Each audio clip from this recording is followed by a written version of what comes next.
غنية من احنا للي ماتوا في تونس وصار فيهم الزوني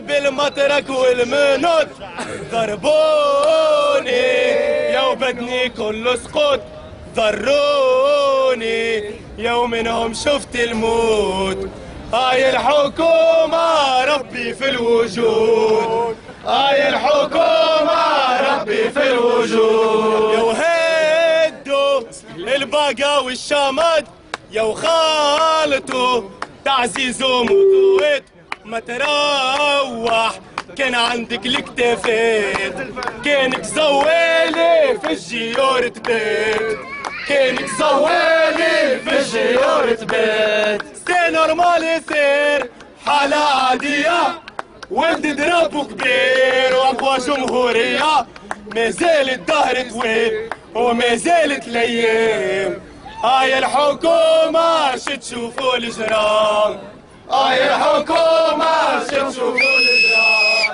غنجة في راسي بالضبط لمحة نتمت وعلى جالك انت راني نعمل الغريب كي نشوفك يا تونس والله حبك يزيد في كل مدينة جامي تلقاني بعيد حتى في المانيا جامي تلقاني بعيد يا ليلا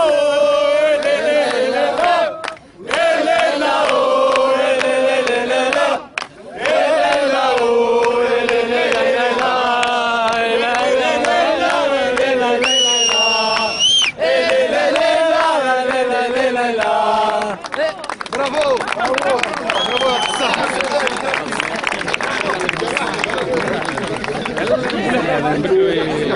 السلام عليكم ورحمة الله وبركاته.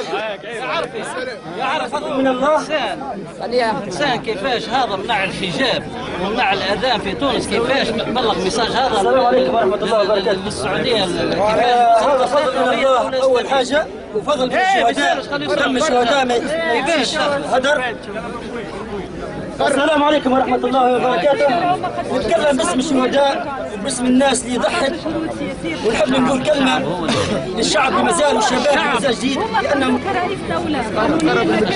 الله أكبر لأنهم عملوا أشياء ما عملوهمش أهلنا كبار يخفوا يتحدوا أي شيء. نحب نتكلم باسمكم كل وانا قلت كلمه بكري حتى الشباب ما يفهمونيش على الكنايبه على البار اللي ما عندها ترخيص ان هي وداديه باسم نحنيه ما يخلصش شطويه. هو حر يعمل وداديه والناس تشرب حر مش حر الرجال حر. انا ما اتكلمش عن اللي يشرب ربي يهدي الشباب اما شيء يلزم مش على حساب نحنيه.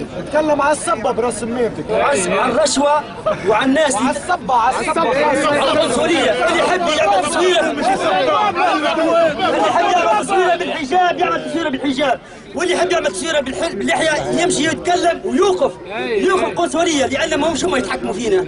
احنا الشعب نتحكموا فينا. المان بالحجاب يتصور بالحجاب حر. انا ما اتكلمش على الناس وربي يهدي الشباب باش تفهمونيش غلط. لازم نوقفوا معاهم وباذن الله الناس ترجع للدين وترجع لربي وربي يعطينا ما اكثر باذن الله. وهذا كله فضل من الله لان الناس رجعت للدين والناس رجعت لربي. الله اكبر الله اكبر. الناس تحب بعضنا والناس الله اكبر. الله اكبر.